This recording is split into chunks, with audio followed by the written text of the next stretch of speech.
স্বাগত ডিবিসি সংবাদে আপনাদের সাথে আছে হিমাদ্রি রাহা। এবার জানাবো খবরের বিস্তারিত। বুয়েট শিক্ষার্থী আবরার ফাহাদ হত্যা মামলায় আসামিদের ডেথ রেফারেন্স ও আপিলের রায় পড়া চলছে হাইকোর্টে। বেলা 11টার কিছুক্ষণ পর বিচারপতি একেএম আসাদুজ্জামান ও বিচারপতি সৈয়দ এনায়েত হোসেনের হাইকোর্ট বেঞ্চে রায় পড়া শুরু হয়।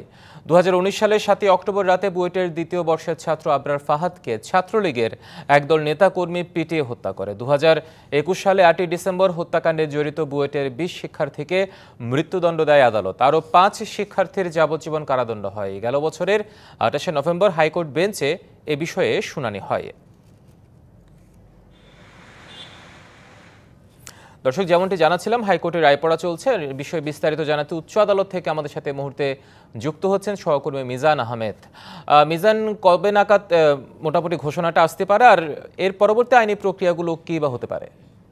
যেমনটি আপনি জানতে চাচ্ছিলেন হিমাদ্রি, সেই ধারাবাহিকতায় বলতে হয় আসলে কখন নাগাদ শেষ হবে সেটি সুনির্দিষ্ট করে বলার সুযোগ নেই। তবে এই মুহূর্তে বিচারপতি একেএম আসাদুজ্জামান এবং বিচারপতি সৈয়দ এনায়েত হোসেনের যে দ্বৈত বেঞ্চ যে রায়টি ঘোষণা করছেন, জ্যেষ্ঠ বিচারপতি আসাদুজ্জামান কিন্তু রায়টি পড়ছেন এবং তার সেই পড়ার আমি যতটুকু সময় পর্যন্ত ছিলাম সেই সময় তিনি আইনজীবীদের যে আর্গুমেন্ট বা যুক্তিতর্ক, সেই যুক্তিতর্কগুলো তুলে ধরছিলেন এবং সেই যুক্তিতর্কে যতটুকু আমি শুনেছি, এখানে রাষ্ট্রপক্ষ থেকে যে দাবি করা হয়েছে যে হিনিয়াস ক্রাইম এবং বারবারিক অ্যাক্ট, এই কথাগুলো বেশ কয়েকবার শোনা গেছে, যার মানে হচ্ছে যে জঘন্য একটি অপরাধ হয়েছে এবং একটি দৃষ্টান্তমূলক সাজা প্রয়োজন, যাতে এই সাজাটি অন্য যে কোনো শিক্ষা প্রতিষ্ঠানের জন্য, সারা দেশের শিক্ষার্থীদের জন্য একটি দৃষ্টান্ত হয়ে থাকতে পারে। এবং এই আর্গুমেন্টটি ছিল রাষ্ট্রপক্ষের থেকে। অন্যদিকে আসামি পক্ষের আইনজীবীরা যেমনটি বলেছেন যে আবরার যেমন মেধাবী ছিল, ঠিক তেমনিভাবে অন্য যেই যাদের দণ্ডিত করা হয়েছে তারাও কিন্তু বুয়েটের শিক্ষার্থী এবং তারাও কিন্তু মেধাবী, এবং এর মধ্যে বেশ কয়েকজন রয়েছেন যাদের ইতিপূর্বে কোনো অপরাধের সাথে সংশ্লিষ্টতা নেই। সেক্ষেত্রে এই বিষয়গুলো তারা বিবেচনা করার জন্য আদালতের প্রতি তাদের বিনীত অনুরোধ জানিয়েছেন। এবং সবশেষে চূড়ান্ত কি সিদ্ধান্ত আসে সেটি কিন্তু একান্তই আদালতের এখতিয়ার এবং আদালতই সেই সিদ্ধান্তটি দেবেন। আপনার আরেকটি প্রশ্ন ছিল এর পরবর্তী প্রক্রিয়া কি, সেই ধারাবাহিকতায় যদি বলতে হয়, হাইকোর্টের এই রায়ের পর যেই পক্ষ এই রায়ে হেরে যাবেন তারা কিন্তু আপিল করতে পারবেন এবং আপিলের পরও এই আপিলের রিভিউ হবে। এই দুটো ধাপের পরে কিন্তু সেই ক্ষেত্রে কিন্তু বলতে হবে যে এর মধ্যে সবার মৃত্যুদণ্ড বহাল রাখা হয়েছে, এইমাত্র জানতে পারলাম। সেই ক্ষেত্রে বলতে হয় যে যেই আর্গুমেন্টগুলো হয়েছে রাষ্ট্রপক্ষের থেকে, সেই আর্গুমেন্টগুলো গ্রহণ করে সবার মৃত্যুদণ্ডের সাজা বহাল রেখে কিন্তু রায় ঘোষণা করেছে হাইকোর্ট। সেই ক্ষেত্রে পরবর্তী আইনি পদক্ষেপ যেটি হতে পারে যে আসামি পক্ষরা এই যে হাইকোর্টের রায়, সেই রায় প্রকাশিত হওয়ার 30 দিনের মধ্যে এই রায়ের বিরুদ্ধে আপিল বিভাগে আবেদন করবেন। তো এই ছিল সবশেষ পরিস্থিতি। ফিরে যাচ্ছি স্টোরিতে হিমাদ্রি, আপনার কাছে। মিজান, আপনাকে ধন্যবাদ আমাদের সাথে যুক্ত হওয়ার জন্য। চড়া মূল্যস্ফীতি ও ভঙ্গুর আর্থিক খাত সরকারের জন্য বড় চ্যালেঞ্জ বলে মনে করে centre for policy dialogue CPD. রাজধানী ধানমন্ডির সিপিটি কার্যালয়ে জাতীয় বাজেট 2025-26 সুপারিশ উপস্থাপনে কথা বলেন গবেষকরা। এ সময় আগামী বাজেটে ব্যক্তির কর সীমা 4 লাখ টাকা করার সুপারিশ করেন তারা। চলতি বছর সরকারের রাজস্ব ঘাটতি 1,05,000 কোটি টাকা হতে পারে বলেও পূর্বাভাস দিয়েছে সংস্থাটি। মূল্যস্ফীতির চাপের দিকে দেখি যে সারা বছর জুড়েই কিন্তু এই সময়কালে মূল্যস্ফীতির পরিস্থিতিটা উপরের দিকে ছিল। শহর এবং গ্রাম দুই পর্যায়ে সাধারণ মূল্যস্ফীতি গড়ে 9% উপরে ছিল। আমরা যদি হিসাব করি তাহলে বছরের শেষে রাজস্ব ঘাটতি 1,05,000 কোটি টাকা পর্যন্ত পৌঁছাতে পারে। দর্শক, সিপিডি কার্যালয়ে জাতীয় বাজেটের যে সুপারিশ উপস্থাপন করছে সেখানে এই মুহূর্তে বক্তব্য রাখছেন নির্বাহী পরিচালক ডক্টর ফাহমিদা খাতুন। আমরা আবারও সেখানে যুক্ত হচ্ছি। প্রকল্পগুলোর জন্য প্রয়োজনীয় বরাদ্দ নিশ্চিত করা। তো সুতরাং এখানে আরো আমি বলেছিলাম যে এক একটা চ্যাপ্টারই কিন্তু এক একটা আলোচনার দাবিদার রাখে। আমি সবগুলো বলতে পারবো না, আমি হয়তো এটার জাস্টিস করতে পারবো না, আমি সময়ের দিকে খেয়াল রাখছি। তৃতীয় যে বিষয়টি সেটি হচ্ছে যে নবায়নযোগ্য জ্বালানি ভিত্তিক বিনিয়োগে শুল্ক সংক্রান্ত যে চ্যালেঞ্জ সেগুলো মোকাবেলা করার জন্য কিছু পদক্ষেপ, এবং বিভিন্ন স্তরে এখানে কর থাকে, যার মধ্যে রয়েছে যে customs duty, supplementary duty, advance income tax, value added tax, এগুলো যেগুলো কিন্তু সবগুলোই এই মূল্য বৃদ্ধির ক্ষেত্রে একটা প্রভাব ফেলে, মূল্যটাকে বাড়িয়ে দেয়, এবং এটা কিনা প্রকল্পের উপরে, প্রকল্প ব্যয়ের উপরে নেতিবাচক একটা প্রভাব পড়ে, কারণ দাম বেড়ে যায়।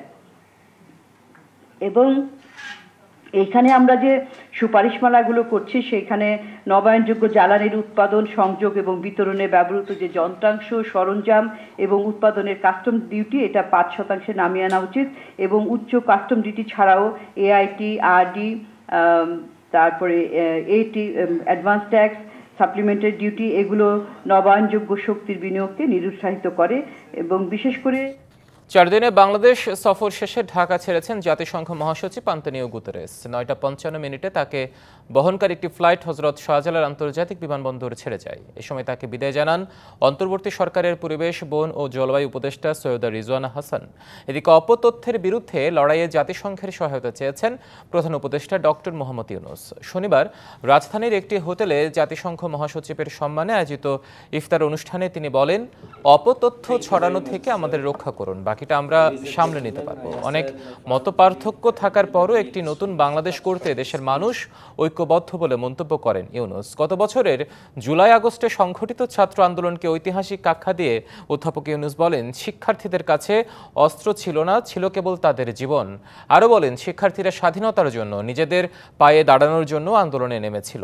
জাতিসংঘ মহাসচিবের সফর বাংলাদেশের মানুষের জন্য আনন্দ বয়ে এনেছে বলেও মন্তব্য করেন প্রধান উপদেষ্টা। দর্শক, বুয়েট শিক্ষার্থী আবরার ফাহাদ হত্যা মামলায় 20 আসামির মৃত্যুদণ্ড, 5 জনের যাবজ্জীবন সাজা বহাল রেখেছে হাইকোর্টে। নিয়ে ব্রিফ করছেন আবরার ফাহাদের বাবা। আমরা সরাসরি সেখানে যুক্ত হচ্ছি। আপনি চান আর কোনো আবরারের মতো ভাগ্যজন আর হ্যাঁ, ভবিষ্যতে যাতে আবরারের মতো যাতে আর কোনো ছাত্র কারোর বাপ মা যেন এইভাবে বুক খালি। আপনার কি মনে পড়ে আপনার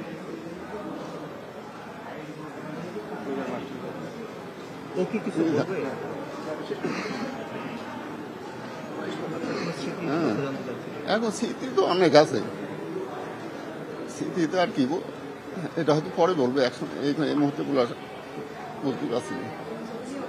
দ্রুত রায় বাস্তবায়ন না না মানে যে শিক্ষা প্রতিষ্ঠানে এই ধরনের র্যাগিং আছে সেটা তো অবশ্যই আমরা পরিবর্তন চাই, যাতে ছাত্ররা যাতে ভালোভাবে বসবাস করতে পারে, ভবিষ্যতে যাতে আর এই ধরনের ঘটনা না ঘটে সেটা আমরা সবার কাছে আবেদন জানাই।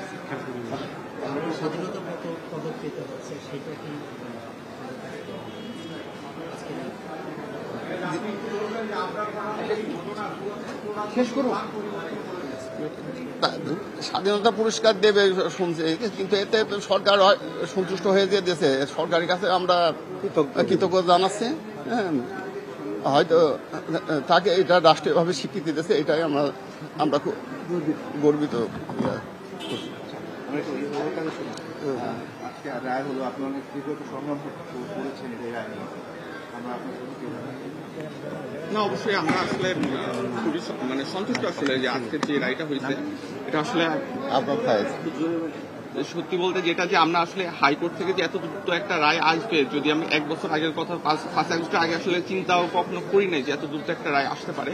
তো এটা অবশ্যই যে হচ্ছে আমাদের পরিবর্তিত পরিস্থিতিতে একটা সম্ভব হয়েছে। তবে এখনো হয়তো অনেকগুলো স্টেপ বাকি আছে, সেগুলো যাতে দ্রুতই যাতে সম্পন্ন হয় সেটা আমাদের চাওয়া থাকবে। আমরা আমরা আসলে প্রায় 5.5 বছর হয়ে যাচ্ছে যে আমরা এটা নিয়ে আসি, আবার হচ্ছে আরো কতদিন লাগবে এটা আমরা জানি না। তো এটা যত দ্রুত শেষ হবে এবং এটা একটা দৃষ্টান্ত হিসেবে উপস্থাপন হবে যাতে ভবিষ্যতে যাতে আর কারোর যাতে এই ধরনের কোনো পরিণতি যাতে না হয়। এই জন্য আসলে আমাদের চাওয়া ওইটাই মেইনলি যে যত দ্রুত সম্ভব বাকি যে স্টেপগুলো আছে সেগুলো সম্পূর্ণ হোক।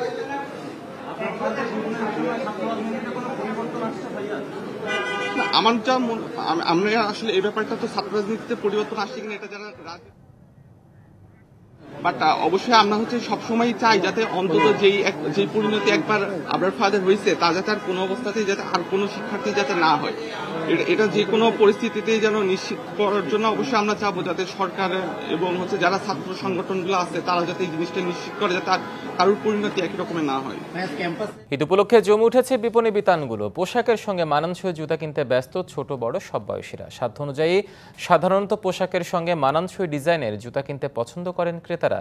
তাই তো ব্র্যান্ডের জুতার পাশাপাশি জমে উঠেছে সাধারণ জুতার কেনাকাটাও। আসছে ঈদের জন্য জুতা বাছাইয়ে ব্যস্ত ছোট বড় সবাই। কারো পছন্দ আরামদায়ক জুতা, কেউ বা রং ও কারুকাজের তারতম্য করে হালের চাহিদা অনুযায়ী ফ্যাশনেবল জুতা কিনছেন। ঈদের কেনাকাটায় দাম নিয়ে সামান্য অভিযোগ থাকলেও ক্রেতাদের পছন্দ দেশীয় পণ্য। তারা সবাই রেট বেশি বলতেছে, এখন তার সাধ্যগুলোই কম বেশি নেবে, তো আমার কাছে বেশি লাগতেছে। জুতোর কালেকশনগুলো খুবই ভালো, আর সেই হিসেবে দামগুলো সাধ্যের মধ্যে আছে, রিজনেবলের মধ্যেই আছে। ঈদের ড্রেসের সাথে ম্যাচিং করে জুতা কিনলাম, দেখতেছি পছন্দ হলে আরও একটা নিব। এই তো রেঞ্জ এখন মোটামুটি আগের থেকে একটু বেশি, দাম তো ছাড়তেছে না, এই দেখতেছি আর কি।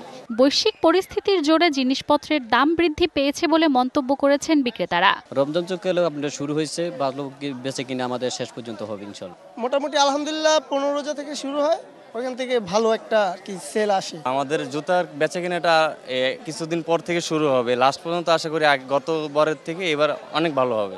সামনের দিনগুলোতে জুতা বিক্রি আরও বাড়বে বলে জানান ব্যবসায়ীরা। Manjuma Afroz Nilima, DBC news, Dhaka.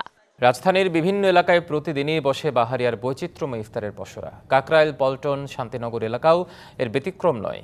এসব এলাকার দোকানগুলোতে ইফতার সামগ্রী কিনতে বিভিন্ন এলাকা থেকে ছুটে আসে মানুষ। বিভিন্ন ধরনের ইফতার আইটেমের পসরা নিয়ে বসলেও গেল বছরের তুলনায় বিক্রি কিছুটা কম বলছেন বিক্রেতারা। দুপুরের পর থেকে নানা রকম মুখরোচক খাবার টেবিলে সাজিয়ে বসেন কাকরাইল, পল্টন, শান্তিনগর এলাকার দোকানিরা।